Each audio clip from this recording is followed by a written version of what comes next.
en el clima convulsionado y lleno de promesas, así como de nubarrones de 1972. Habíamos dejado, si no me equivoco, poco antes del primer regreso de Perón. Así que te sugeriría que retomaras de ahí. Contaba que yo estaba de secretario del partido de Capital Federal, que yo pertenecía en esa etapa a Guardia de Hierro, que en las elecciones del 72, que se dan con Paladino, nosotros ganamos más circunscripciones en la capital que los otros dos contrincantes, que eran la UOM, el sindicalismo en ese momento, la UOM, se heredaba el poder de Bandor, que obviamente Lorenzo Miguel va a disolver, y la izquierda, que era una mezcla revolucionaria, más con los montos adentro, con la guerrilla adentro, pero poco, mucha fuerza de los combativos de aquella etapa, lo que eran los 25, lo que eran el MRP, de los Rearte, lo que era el combativismo peronista. Todavía lo nuevo, que era ese sector de clase media, no había hecho tanta fuerza y no tenía tanto poder. Ahí ganamos y nos quedamos con el partido de Avenida La Plata, que era un local muy lindo, que yo no sé si habían comprado o alquilado en Avenida La Plata. Ahí se empieza a dar el partido. Piensen que Galimberti dice, en aquel momento ya una figura política de los mundos, que no hay que afiliarse porque la tarjeta de afiliación va a ir a la CIDE, entonces van a denunciar a los revolucionarios. Y no se afilian masivamente ellos. Perón da la orden de la afiliación masiva. Contradicción entre la afiliación, la democracia, las armas, la revolución. Y todo el día va a estar esto. Y va a llevar a, digamos, había una convicción de la guerrilla, de que la democracia no era una vía de solución para nada, y una convicción de Perón y los sectores peronistas de que la democracia era la única vía de logro de algo para el pueblo. Este debate, digamos, nunca se cerró, pero en realidad, ¿qué decíamos nosotros? Las armas son, en esta estructura, decíamos que le venía Vietnam, Cuba, el Che, venía como una cosa, el mundo parecía que el capitalismo retrocedía y avanzaba el mundo del socialismo. ¿Y qué decíamos nosotros?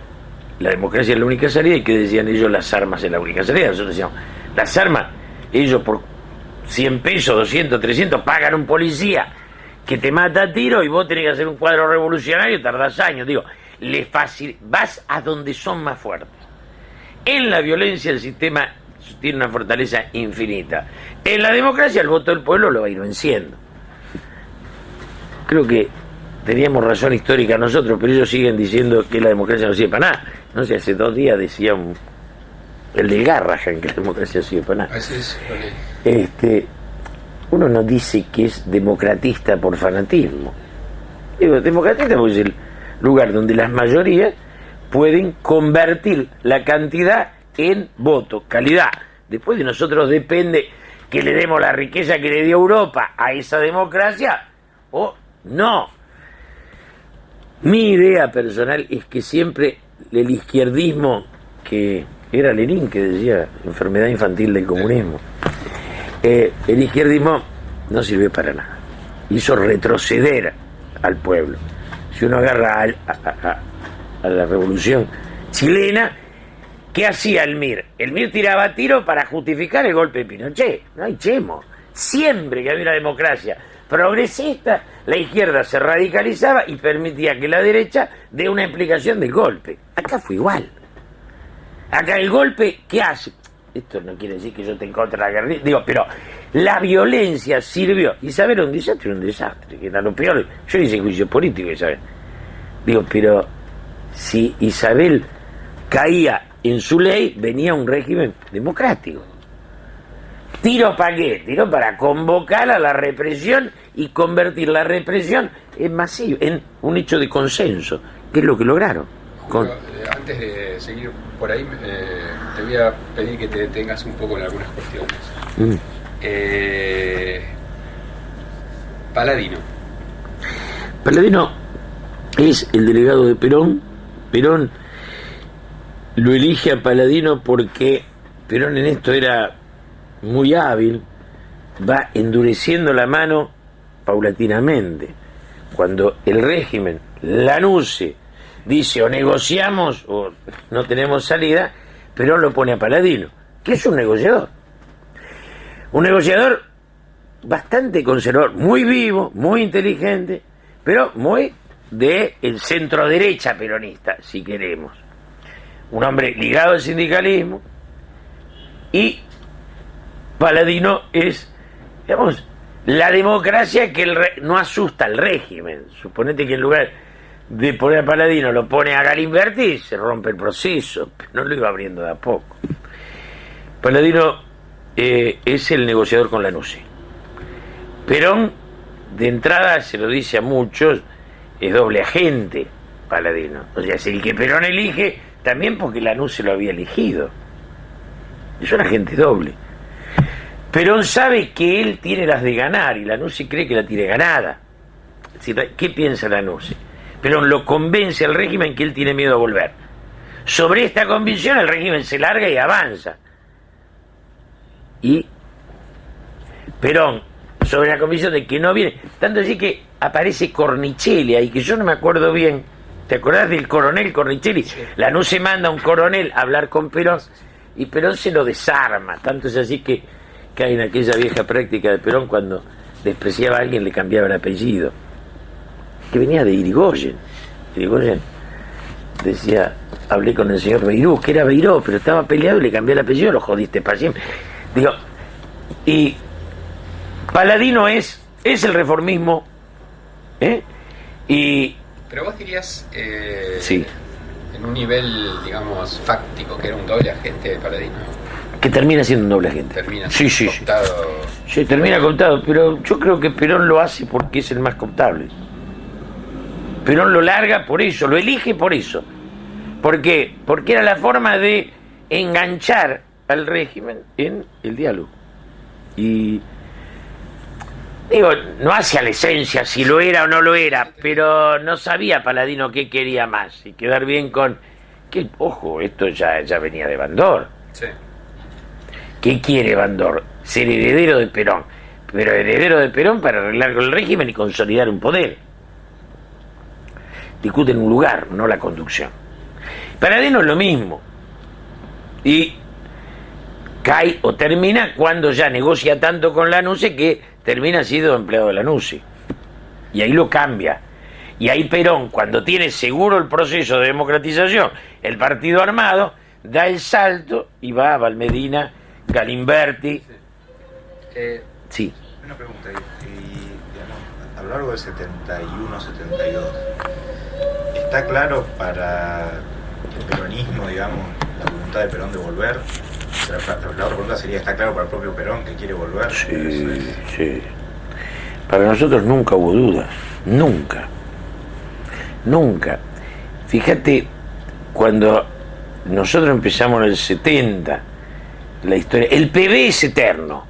El PB era la pintada en la pared, la B y la P. Perón vuelve, era como, a ver, la provocación más extrema. No había cosa más provocativa que poner Perón vuelve. Tenía una cuota de imposible infinita. Digo, la transformación de ese imposible en realidad era la utopía de la época. Punto. Perón vuelve era dar vuelta a la sociedad. Pensá que Perón viene, electo presidente, y el diario La Prensa dice volvió el tirano prófugo. Digo, fíjate el odio. Era presidente electo y para el enemigo era el tirano prófugo. Cuando habría que ir a ver el editorial de La Prensa cuando Perón muere. Perón muere llorado por el pueblo y ellos siguen diciendo de que no, digo, era una sociedad fracturada. El Perón vuelve a girar la sociedad. No era un acto más. era dar la vuelta. Era tan dar la vuelta como mandar a los militares a bajar el cuadro de Videla. Eso dar la vuelta, ¿no? Es decir, se invirtió, flaco, no sos más el jefe. Ahora el jefe soy yo, vos sos el que baja el cuadro. Me parece que son esos símbolos que giran el poder en una sociedad. Hablemos un poco de, si te parece, de Guardia de Hierro. Dos cosas. Primero, yo en esa época era estudiante universitario, militante juvenil peronista, y tenía mucho diálogo con sectores en los cuales nunca estuve la tendencia, digamos, nunca estuve en la tendencia. Bueno, para la tendencia y para cualquier estudiante universitario de izquierda, Guardia de Hierro era prácticamente fascista, digamos, ¿no?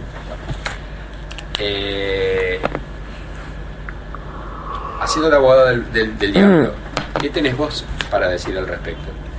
Yo creo, sinceramente, porque es una buena pregunta, creo que las organizaciones anteriores que son Guardia, el Comando de Organización más a la derecha y los Demetrios, las anteriores a la aparición de los Montos, tienen marcas fascistas importantes.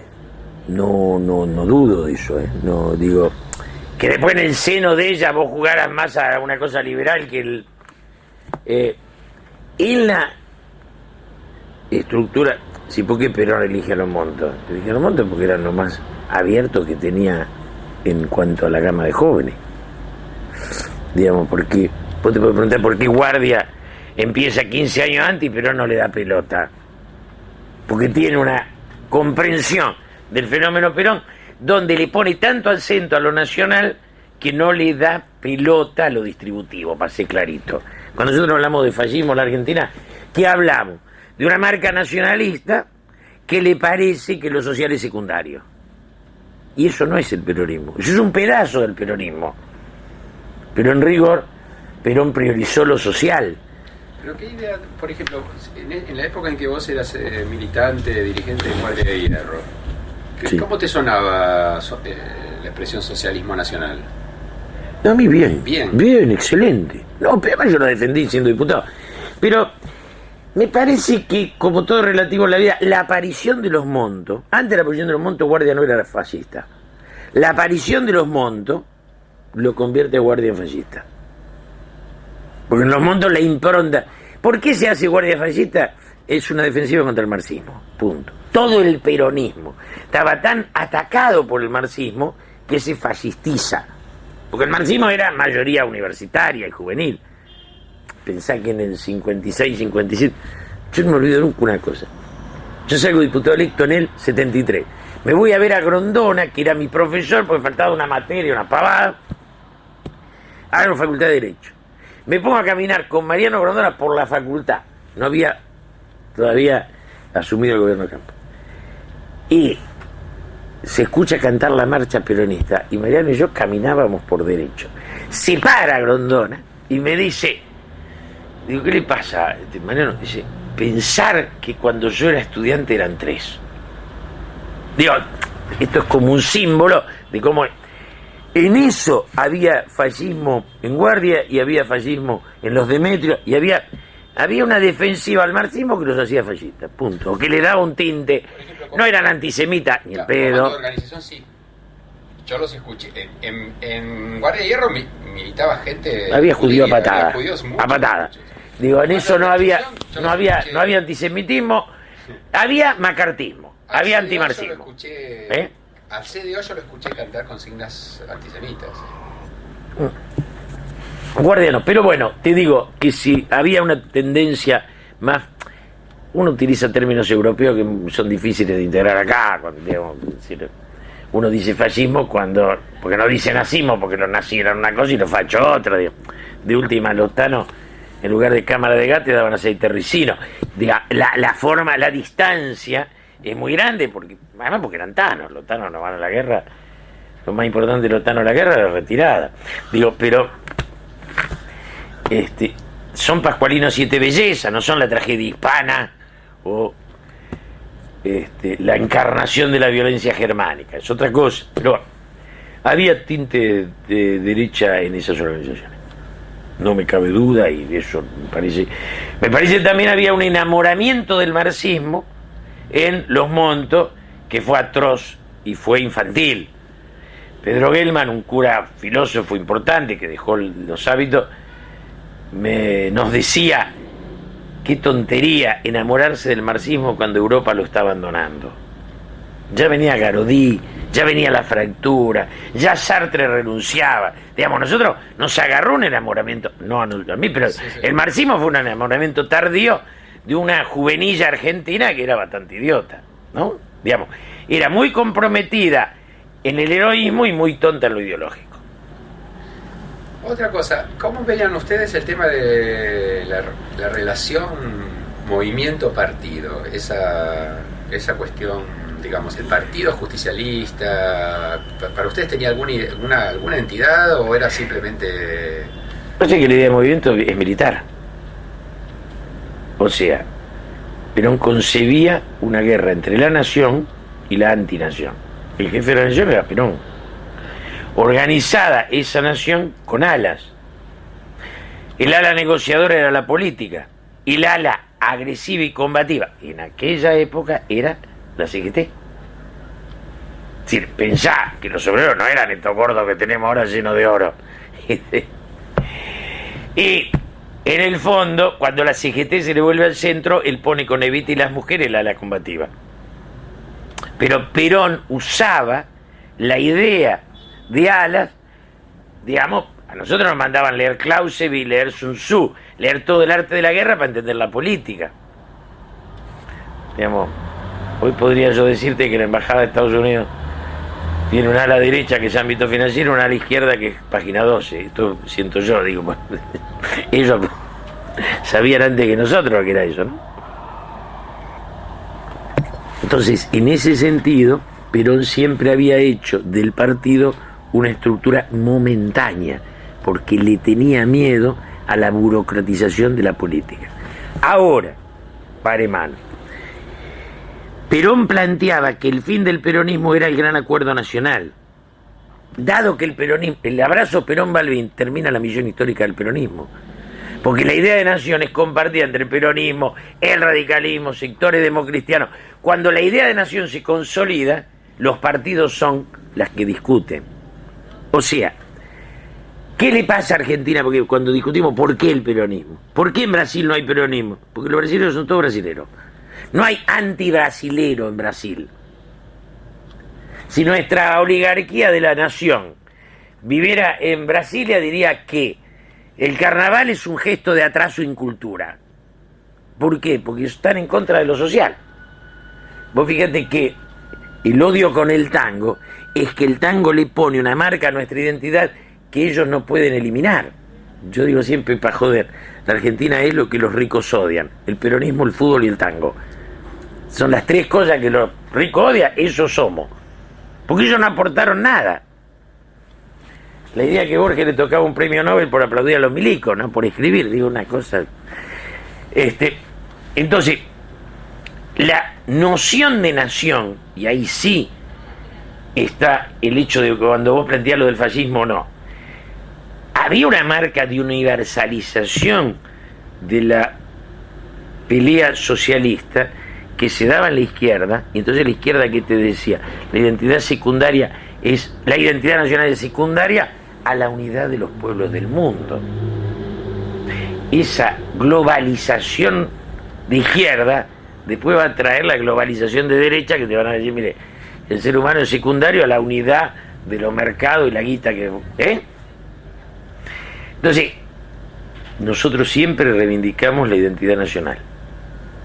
Y en esa reivindicación de la identidad nacional es donde, vos fijate que peronistas fanáticos son Cátulo Castillo, Mero Mansi y Discépolo. Yo te lo contaba el otro día eso. Digo, pero todas esas historias, esto de, anoche yo escuchaba a Malena y le decía al que la cantaba, un cantor amigo, dice, vos sabés que Malena vive. Para mí Malena es la... ¿Eliomar? Claro, Eliomar. Porque era el amor de Homero Mansi, pero era el amante porque estaba casado, entonces había que decir que el matrimonio era anterior a Malena. se venía un pelotudo y te decía que Mansi se le había escrito una brasilera, canta el tango como ninguna brasilera, una cosa de imbécil. Cuando Cámpora asumió, Nelly Omar, después de 18 años, cantó Yo soy la descamisada. Eso te lo conté el otro día. Entonces, lo que vos planteás como fascismo, en el peronismo siempre tuvo. Es lo jaurechiano eso, es fascismo lo jaurechiano. Lo de Scalabrini está fuera de discusión. Digo, Scalabrini está como instalado en un nivel indiscutible. Hernández Arregui ya es como tomar la revolución socialista y nacionalizarla. Muy importante el Colorado Ramos, la comprensión del peronismo del Colorado, que no le damos bola, pero el Colorado era un monstruo. Los libros del Colorado, Revolución y Contrarrevolución Argentina, es una obra de arte. Entre paréntesis, no quedan pensadores de esa envergadura, nada, no hay nadie. Bueno, en eso era fascismo, pero te insisto, la marca de lo nacional en el peronismo era muy grande. Y la izquierda era cuquista. Nosotros siempre la izquierda fue John William Cook, el tipo que le dio a la izquierda entidad que, fíjate, Perón solo nombró un heredero en su vida, fue John William. ¿Y por qué le saca el título de heredero? Porque John William se enamora de Cuba y Perón dice, se equivoca, Cuba es una isla. Si nosotros fuéramos una ínsula podríamos hacer lo que hace Cuba. No lo somos, no se enamore de la experiencia insular, ¿no? Y una cosa que parecía una boludez no era una boludez. Solo podía ser Cuba si eras una isla.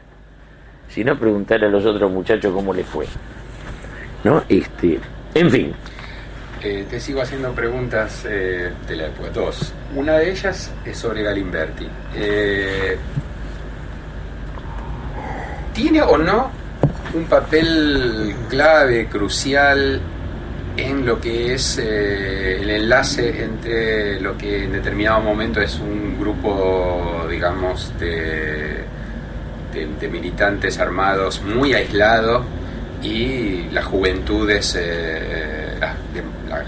ese fenómeno de juventud de masas que fue la tendencia?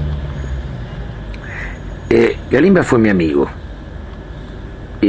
Yo te podría contar cosas de lindas, pero por ejemplo escuchábamos misa, te hablo antes de todo esto, 67, nos rezaba misa Mujica y Galimba se ponía piedras al arrodillarse porque quería hacer sacrificio.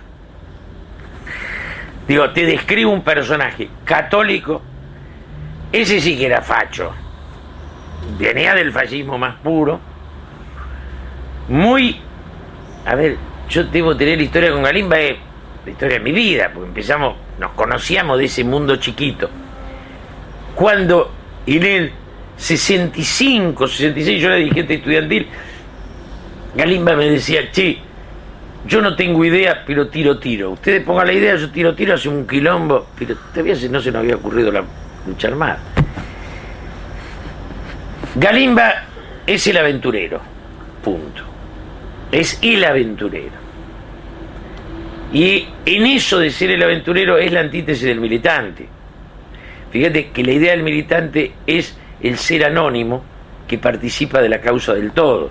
La idea del aventurero es aquel que vive la historia desde su individualidad y solo le interesa lo que él vive como individualidad. Hay un libro que es Retrato de un aventurero, no me acuerdo el autor, me acuerdo que el prólogo de Jean-Paul Sartre, que compara a von Salomon con Loren de Arabia, sí, con André Malraux. Y digo, toda la idea de el aventurero era, cuando termine el aventurero será la revolución, no habrá más ya apellidos individuales, habrá colectividad. Es una pelotudez total, pero bueno, había que ponerle romanticismo. Y entonces, en la aventura de Galimba es muy importante porque el drama de Los Montos es que la lucha armada hace que el guerrero venza al político, cosa que Mao no hizo porque estaba Mao por arriba, que digamos Giap era un genio porque arriba estaba el viejo Jo. Pero acá estaba el Pepe Firmenich, por eso la guerrilla argentina es impresentable. Lo único que puede decir Bonazo y Berbisky es que la culpa la tenía López Rega. Ellos eligieron a Firmenich y a Perdía, que son impresentables. Digamos, lo que ellos eligieron como conducción es un papelón. Bueno, yo se lo decía el otro día eso, Mujica, no me quiero repetir en esas cosas, pero me parece que Galimba es clave, pero también es clave en la frivolidad de determinadas cosas de los montos. Galimba y Diego Muñiz Barreto no tienen un carajo que ver con la revolución, ni siquiera con el peronismo. ¿Qué sé yo? Diego fue mi amigo, pero eran ricos aburridos que venían a divertirse en la revolución, que iban a ver a Perón, pero yo, a ver, hay cosas que no quiero ni meter púa, pero a Galimba le metían una mina en los viajes y la mina era de los serbios. A ver, yo te pregunto una cosa. Vos sabés que los montos ponen de candidato a diputado a Luis Sobrino Aranda. Entonces vos podés decir, Luis Sobrino Aranda se hizo lo que fue después. No. Ponen un tipo que está unido en su nacimiento a los servicios. ¿Cómo mierda me explica? Perón pone a Paladino, que era un reformista. Ahora vos ponés al Botón, no al reformista. Y eso eran los muchos. Bueno tipo todo, pero digo, esto de Onganía, el nacimiento lo monto. Entonces, es otra investigación, pero en su origen, los montos católicos tienen que ver con un pedazo de Onganía. Yo digo sí. Y digo sí porque fui parte. Digo, ¿no? Cuando nace la guerrilla, nos agarran un montón de tipos. Yo fui uno, me llevan a un determinado lugar y me dicen cuánto gano en el abasto. Yo laburaba en el abasto, suponete que te digo, de hoy gano 400 pesos. Y el tipo me dijo, 40.000 te vienen bien. No me olvido nunca. Digo, ¿y qué? ¿Cómo era? ¿Y para qué? Y había que hacer el ala izquierda. A ver, Onganía compra edificios de secretarios argentinos. Después hicimos la revolución ahí, pero la compra Onganía, no la revolución. Lo compra Ezequiel Perdeagudo con la empresa UNAR, que tenía la revista Imagen del País. Compra eso para hacer la revolución de izquierda contra Perón. Digo, ¿cómo eran lo tanto? Si vos me decís, Galimba lo quise mucho. A veces sabía él dónde estaba, a veces él no sabía dónde estaba. Él no sabía dónde estaba. Te lo dice un tipo que fue su amigo siempre. Siempre quiero decirte, qué sé yo, nos veíamos en Los Reyes. O sea, ¿qué hace Rodolfo? Y me decía, estoy de incógnito, en Los Reyes, de incógnito. Y bueno, y después tenía una valentía, una pelota, pero sí, un tipo que jugó fuerte siempre. No, sí, eso ya sé. Pero era valiente en serio, buen tipo en serio. Ahora, ¿esto lo hace un tipo reflexivo? No. Entonces, ahora, si vos me decís mejor Galimba que Firmenich, firmo acá. Sí, sí. Pero ¿a vos te parece que él... A ver, lo que quiero decir es lo siguiente. Él enamoró a Perón. Eso, ¿querés saber? Enamoró a Perón. Sí. Perón se enganchó con eso. Con esa frescura del tipo que se cagaba en todo y le decía general, qué sé yo. Y luego se enganchó. ¿Y te parece que eso fue lo que permitió que Galimberti se constituyera en voz de los montoneros y crearse? Sí, exactamente. Sí. Porque Exactamente. La creación de la tendencia es rapidísimo. Es como un árbol que crece en 3 días. Sí, pero ahí Galimba era la juventud transgresora.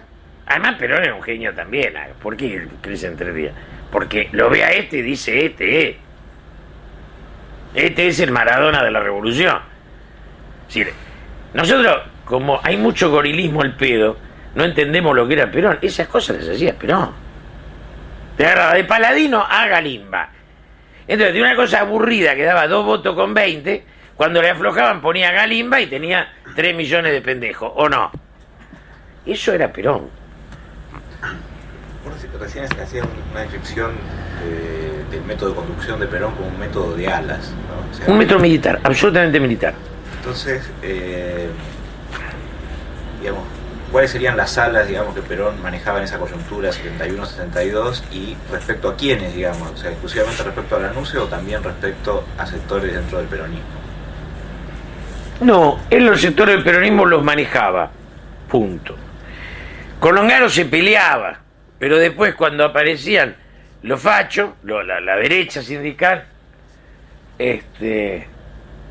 Perón les decía cosas tales como: déjense de hablar con los militares, muchachos, hagan como Raimundo, que habla con Dios, eso es mejor. Y era cierto, Raimundo decía que hablaba con Dios. Lo agarrás a Raimundo como candidato, sí, lo tenés para grabarlo. Lo estamos buscando, sí. Pero ¿sabés dónde encontrarlo? Sí. Sí, en Paseo Colón. El problema es que todavía no conseguimos hablar. Entonces, digo, Perón, él lo conducía al peronismo. Terminado Mandor. Pero el peronismo era un paseo. Digo, no tenía contradicciones. Lo usaba para las salas y obedecía como obedecía, qué sé yo. Pero también Perón es un fenómeno único. Un individuo con una máquina de escribir a 10.000 kilómetros de distancia maneja un pueblo. Es un fenómeno maravilloso.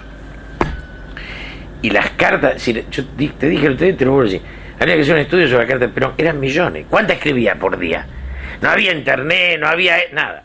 Carta mandada por correo. ¿Qué sé yo? Yo no conozco tipo que no tenga una carta de Perón. Llegamos al comienzo de la presidencia de Cámpora. 25 de mayo. Tu experiencia personal en ese momento. La semana pasada no conté lo que hice el 25 de mayo, yo no. Bueno, cuando asumimos, somos electos diputados el 11 de marzo. Claro. Del 11 de marzo al 25 de mayo hay abril, mayo, hay 2 meses largos. Conté Silo de Oro y Santa Fe, ese momento en que la policía, 4 días después, nos llama Ferdinando Pedrini y nos dice al Rodivitar, a Muñoz Barreto, a Díaz Ortiz y a mí y al Flaco Mera Figueroa que tenemos que hacernos cargos de visitar Trelew. Y de ahí empezamos a viajar a Trelew. Eso sí lo conté el otro día. Sí. Y bueno, ese día yo no juro porque traigo a la gente de Trelew. Sí. Cámpora, ¿qué es Cámpora? Cámpora para nosotros era el tío de Pedro, esto lo dije, que Pedrito Cámpora, el asesor actual de Tomada, es el que por él se dice el tío, porque rompía la pelota con el tío toda su vida, y era su tío, y el de Mario Cámpora también. Asume el gobierno de Cámpora y nosotros, los sectores sindicales, digo, yo me imagino que Puente 12 determina el cambio de la historia. ¿Hablamos del otro día del enfrentamiento ahí? No. Yo imagino que ahí es donde la historia se quiebra. También donde Perón decide que perdió. ¿Qué le pasa a Perón? La vieja dirigencia se le gastó. Le quedan tipos brillantes, Dayana, Robledo, Luder. Pero esos individuos brillantes no son la posibilidad de hacer un país. ¿Qué piensa Perón? Perón piensa, si no viene un imbécil y dice que Perón inventó la guerrilla. Perón no inventó la guerrilla. Perón toma la guerrilla y la incorpora al peronismo, pero incorpora esa armada. La guerrilla, cuando tiene un determinado desarrollo, va a buscar a Perón para poder seguir creciendo. Perón dice, si esta generación se da cuenta del futuro, hay futuro. Y yo le entrego a ella la conducción de la sociedad. Yo hago una interpretación totalmente al revés de Bonazo y Berbisky. Totalmente al revés. La de ellos, como es infantil, siempre la culpa la tuvo el otro. Perón le dio todo. Perón le da presidente de la Nación, Cámpora, Vice Solano Lima, es de ellos. Gobernador de la provincia de Buenos Aires, Videgain, es de ellos. Ministro del Interior, el Beberrigui, es de ellos. Jefe de policía, Iñigue, es de ellos. El palco lo tiene López Rega. Son pelotudos, punto. No sirven para conducir. Que es lo que te pasa siempre eternamente en Argentina. El progresismo argentino, la progresía argentina, no tiene conciencia del poder. No sabe para qué sirve el poder. El peronismo es la última forma de entender el poder como propio. Lo que dice Alfonsín. Dice, nosotros nos sentimos inquilinos del gobierno. Los peronistas se sienten propietarios. Esto nos enseñó Perón. Y los Montos no tenían la más puta idea de eso. Yo no quiero meter pueblo porque tengo amigos todavía de eso. Perón no le dio el palco a los Perrega. Ellos no quisieron el palco. Nosotros, esto lo dije el otro día, discutimos días antes de ocupar el palco a tiro 3 días antes, o no ir las organizaciones juveniles adelante y dejar que el pueblo vaya. ¿Qué hacen? No lo ocupan a tiro el día antes, sino que lo van a ocupar a tiro el día que viene Perón, como si las armas de 4 tarados mentales fueran más importantes que el encuentro del líder y su pueblo. Es de imbéciles, o de tipos que son piojos de la historia. El Ezeiza de Berbisky es de una mentalidad de esa explicación de que siempre la culpa la tuvo el otro, siempre. Nunca van a ser maduros, nunca van a tener responsabilidad de ellos. Firmenich es el jefe, la culpa la tuvo el otro. Y la tuvo, boludo, lo elegiste vos. Entonces, me parece que ahí es la quiebra, porque Perón ahí sí se satura de ellos. Si le di todo esto, el partido a Valmedina, la juventud a Galimberti, la presidencia a Cámpora, la gobernación a Videgain, y el palco lo tiene López Rega, vayan a la puta que lo parió, que Dios los ayude. Que escriba un libro Berbisky, un libro Bonazo, y se vayan a la concha de su hermano y lo caguen a tiro por idiota. Esa es mi explicación histórica. ¿Es agresiva? Sí. Ahora, te digo, más allá de la voluntad, digamos, maquiavélica que se puede haber jugado en esa coyuntura. No había voluntad maquiavélica. Relación, digamos. Sí. O sea, porque no la haya, digamos. ¿Vos no dirías que hay una especie de desencuentro objetivo y radical entre lo que los sectores de la tendencia y la juventud están esperando del peronismo en ese momento y cómo Perón piensa cómo debe jugar la juventud en esa coyuntura? O sea, importante para acelerar la salida de la dictadura, pero luego que debe encuadrarse y subordinarse a un proceso democrático liderado por ella. No solo democrático, lo grave de esa juventud, cosa que la vimos todo, lo grave es que los tipos te decían alegremente, Perón es un viejo pelotudo que nosotros en 90 días lo superamos. Esto es lo grave. Lo grave es que sos tan tarado que el que te dio el poder es un boludo y vos que no sos digamos, el poder real de los Montos lo ganan después que Perón los echó a la plaza. 30.000 muertos, lo único que hicieron. No escribieron ni 2 páginas respetables, 4 libros aburridos. Digo, ellos existieron mientras Perón los incorporó y dejaron de existir el día que Perón los echó. Si esto le molesta a mi actual presidente, chupa un huevo. Es así. No te preocupes. No, pero, perdón, lo escribo cada tanto, escribo la frase que sé que nos vuelve loco y por eso estoy tan lejos, que pongo, en la Argentina, la izquierda en los 70 y la derecha en los 90, para ser importante, se tuvieron que hacer peronistas. Y dejaron de serlo cuando el peronismo los expulsó. Punto. Si los Montes hicieron lo mismo que la derecha, María Julia y Firmenich hicieron lo mismo, uno en el 70 y otro en el 90. Digo, pero se disfrazaron de peronistas, que en rigor se disfrazaron de argentinos porque eran estructuras de pensamiento externas a nosotros. Si vos decís, lo monto.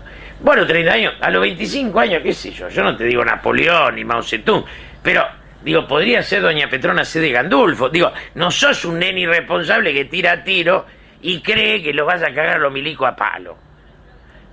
Digo, cuando el señor Mao Zedong, pues ninguno de estos leyó ni el Villiquen. Cuando vos le decías, pelotudo, Mao mandó enterrar las armas ¿cuántas veces? Y hasta que tuvo más que Chiang Kai-shek, ¿o no? Porque a mí me decían los tipos, ustedes son reformistas, te iba, lo cagaban a tiro, revolucionarios. Los muertos son revolucionarios, los vivos reformistas, somos todos pelotudos. Es decir, no hubo izquierda acá. No hubo izquierda. Hubo una juvenilla suicida. Pero en realidad, la izquierda, lo que es popular, tiene ganas de vivir. Es decir, el problema también del Che. ¿Qué era el Che? El Che era el tipo que fue a morir en Bolivia. ¿Y a los bolivianos qué? ¿Fue importante para los bolivianos? Ni en pedo. Nada más se cagaban los bolivianos, el Che. ¿Eso era la oligarquía o no? Después lo aplaudo, revoluciones de lo mejor que dio la Argentina, todo lo que vos quieras. A los bolitas miraban al Che y dijeron, ¿qué? Julio, la concepción de la política de Perón, del Perón que vuelve en el 73, 72, 73 definitivamente. ¿Te parece que es la misma que la del 45? No, no es la misma. Pero en eso, Perón era un tipo que evolucionaba. Cuando Perón plantea el socialismo nacional, está planteando una evolución en serio. Cuando, digamos, no, pero el último tipo que pensó y evolucionó fue Perón. Digo, primero porque Perón leía La vida paralela de Plutarco y no eran jodas, te las citaba. Digamos. Escribía de corrido 1000 cartas por día. Digo, no tenía el corrector. Yo escribo 2 y si no me corrige la máquina pongo alguna boludez. Pero era un tipo de una conducta y una solidez. Y el otro quilombo está en... A ver, hablamos el otro día del liderazgo. ¿Qué es un líder? Porque en mi concepción, ¿qué es el líder? Porque Perón es un hecho aislado, Perón. O Churchill no es lo mismo a los ingleses, De Gaulle a los franceses, Nasser a los egipcios, Mao y Fidel y... Digo, ¿qué son los líderes en el siglo XX? En eso, Ernesto Laclau, en este libro que publicó, sí, La razón populista, es el único que se lo toma más o menos en serio. El pueblo, cuando no es capaz de racionalizar sus contradicciones y puede encarnarlas en un individuo, lo hace.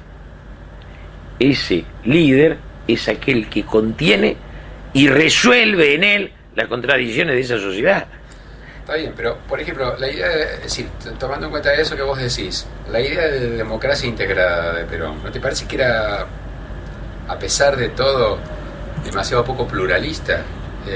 Demasiado, digamos, esa idea de que en realidad hay una segunda naturaleza de los argentinos que es la peronista, es decir, que bueno, de un modo u otro peronistas somos todos los argentinos, ¿no? ¿No te parece que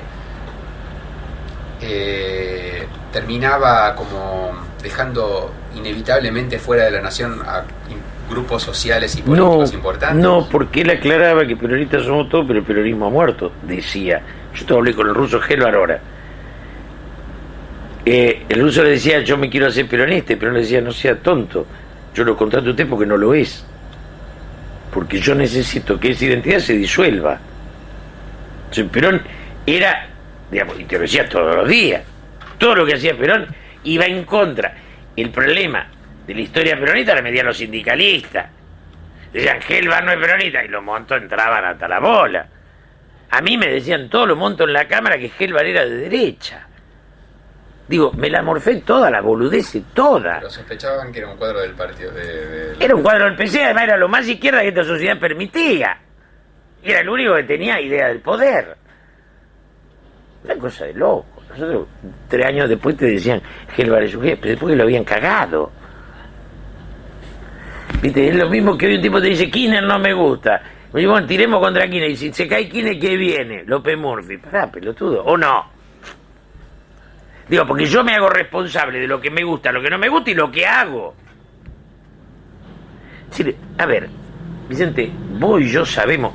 A ver, Horacio Mendizábal, el jefe militar de los Montos, me decía a mí hay que agudizar la contradicción para que venga el golpe y el pueblo salga a apoyar la revolución. ¿O no? Digo... Entonces me encontraba con el tío y decía, no, terminemos con la democracia porque esta democracia no nos sirve. Yo decía, pero escúchame hermano, cae la democracia y rajemos todo. ¿A cuánto tipo lo monto al pasar a la clandestinidad dejaron para que los maten? Cuando pasaron a la clandestinidad. Que no podía ser de otra manera. Sí, cantidad de tipos que eran pro mundo, que no podían pasar a la clandestinidad porque no había estructura, había... Tenían cómo. A la concha de su hermano, si no me venga a contar cómo es. Perón se equivocaba y Firmenich acertaba. Déjenme de joder, hemos inventado una historia para lo... Está bien, sobrevivieron algunos montos y Perón murió, pero no por esto vamos a distorsionar la historia para adaptarla a 3 imbéciles que no pueden ni hablar ni escribir. Y entonces, vuelvo al tema central. Están marcados por su nacimiento. Punto. Y en el caso de Firmenich, a mí nunca nadie me demostró que ese tipo que mandó a matar a mis amigos o a morir, porque, a ver, la última vuelta, el último retorno, ¿vos te acordás? Sí, claro. Yo estoy... Horacio Mendívil me decía, acá ahora, se hicieron mierda, mataron el supermercado. Digo, fue monaguillo de mi casamiento. Digo, no eran tipos que conocí de lejos. Si preguntale a Juan Gelman cómo era cuando rompe allá. Ayer estuve con una de las personas que rompe con Juan allá.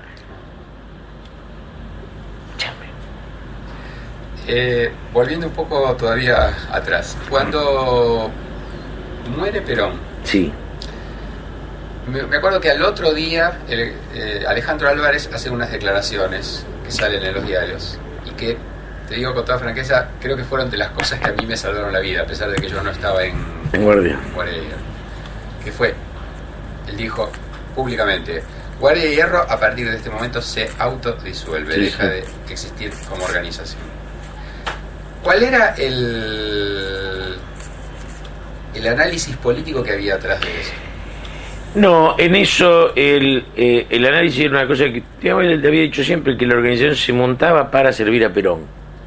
Y si Perón no estaba, no servía más. Igual él tenía superada la coyuntura. Guardia se le había ido de las manos. Lo que a él...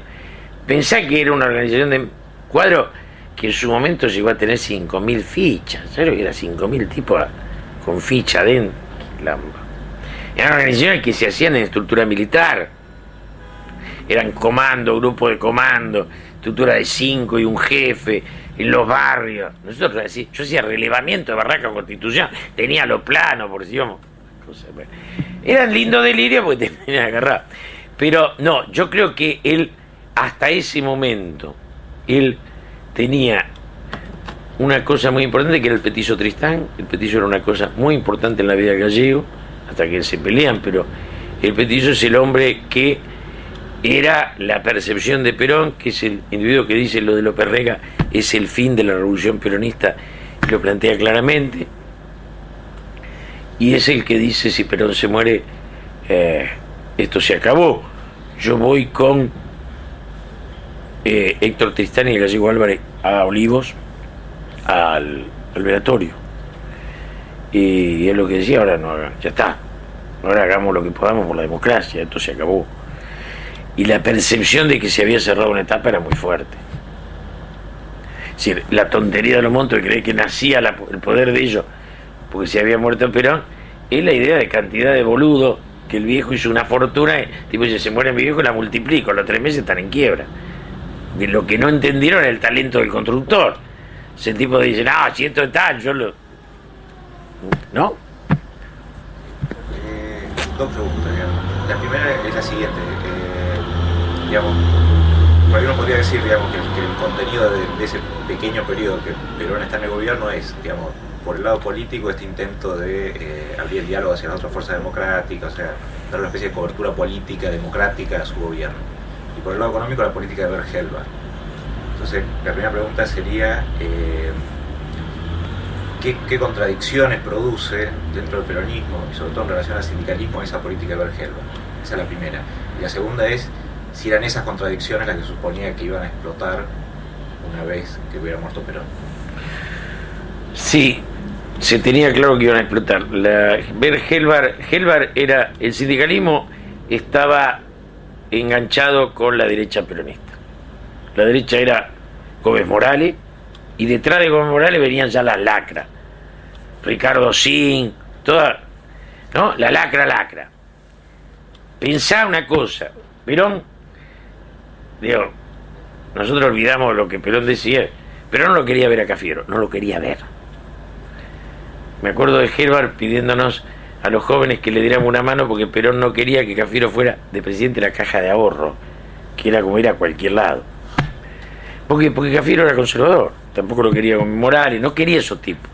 De los viejos elige los más inteligentes y democráticos, Tayana, Robledo y Luder. Esos 3 viejos son de lujo.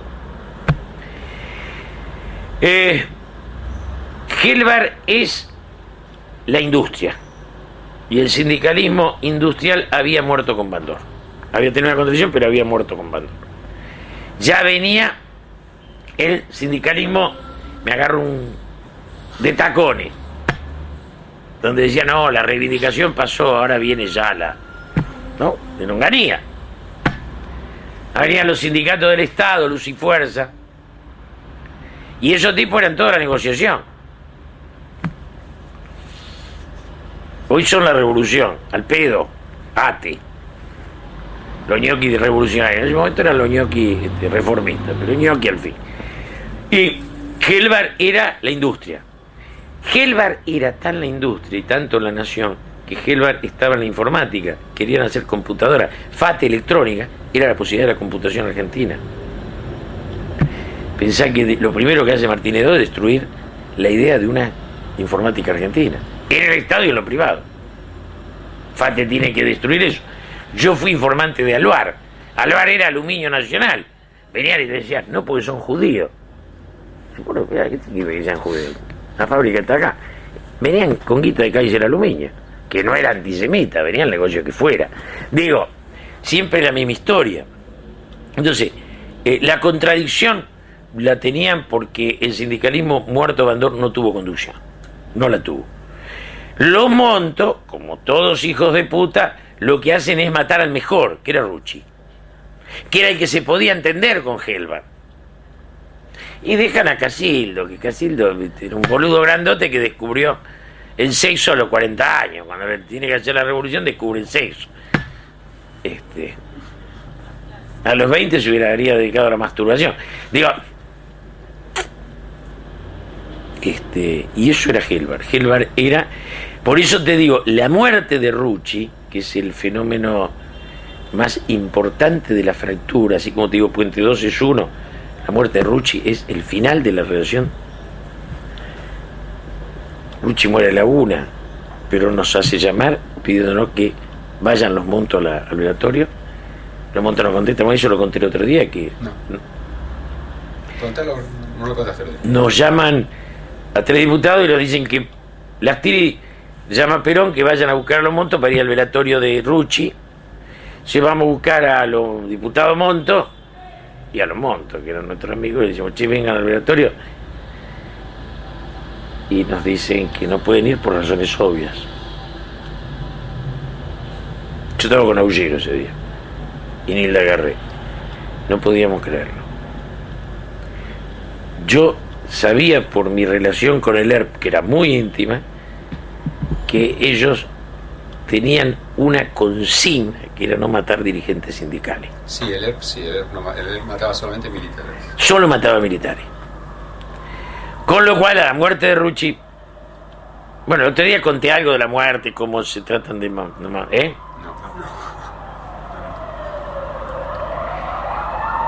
Te conté que uno que tenía la orden de matar a Rucci se tira de un árbol para romperse un pie. Eso. Para evitar ser él el que lo ejecuta, tiene que ejecutarlo otro. Matan a Rucci como matan a Morroy. Van a un restaurante y lo ven a Morroy y dice, che, viene todos los días, sí, el otro día van y lo ejecutan. Digo, igual a Rucci por una nena que suben en un coche y dice que no sé, le cuenta que ahí descubren dónde vive y lo matan ahí en la calle Avellaneda. Pero esa es la decisión del final. Lo matan a Rucci porque el imbécil de Firmenich cree que de esa manera le va a mostrar a Perón cuál es su poder. Es una cosa. Además nos lo dicen, todavía estamos convencidos, nos lo dicen. Y bueno, esa es la historia. Una cosa que me interesa es la siguiente.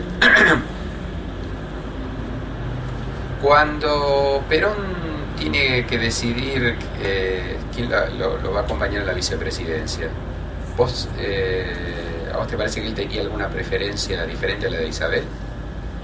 Sí, claro. Mira qué buena pregunta es. Absoluta. Yo creo que vive Rocamora solo, que te la podría contar. Perón, cuando tiene que elegir el vicepresidente, nos sentamos en el Teatro Cervantes. Y yo siempre recuerdo que daban La Dama Boba de Lope de Vega, la casualidad de la historia. En el Cervantes nadie quería decir Isabel. Dice, Norma Kennedy empezó con 4 imbéciles a gritar Isabel, Isabel. Yo les pedí a los Montos que nos acompañaran en la pelea por poner a Balbín o a otro. Los Montos me contestaron que ellos no discutían el reformismo, aunque tenían como 15 votos ahí. Ah, no, vos te puedes agarrar la cabeza tranquilo. Deciden Isabel con mala gana de todos, porque a los gritos y los demás no hablábamos, porque no tenemos pelota con... Me van a decir a Perón, y Perón le dice, señores, al nepotismo se lo combate hasta en el África. Tengo que decir que no se puede hacer la fórmula de ese día, hay que esperar una semana para convencer a Perón de que no hay otra persona que no sea Isabel. En eso jugaba la lacra humana de Lorenzo Miguel. Digo lacra humana porque nunca sirvió para nada, era como una basofia. Que decía, nos quieren poner a Balbín, hermano, nos quieren traicionar. Nunca entendieron nada. Los Montos estaban en la revolución que iba a venir, o sea, no se metían en eso. Y Perón sintió que la vieja generación no le servía y la nueva no se avivaba. Y ahí es donde se cae la historia. Porque él ya sabía que tenía los 10 contra. ¿Cómo? Pero él quería a Balbín. Sí. Quería a Balbín. Cosa de la cual nadie escribe nadie, pero se escriben de toda la pelotudez que se pueden escribir. De las en serio no se escriben porque tampoco hay quien le guste la historia en serio. Lo ha dicho en una entrevista con menos detalles es Lavaquet. Viene Ferdinando Pedrini, nos dice, ¿qué quilombo? Se paró el canal, se agarró la cabeza y dijo, señora, el nepotismo se lo combate a tener la África. Y se veía, no es que después. Digo, peleemos por Balbín, ¿qué margen tenemos? No teníamos nadie, los sindicalistas metidos hasta la bola en esa.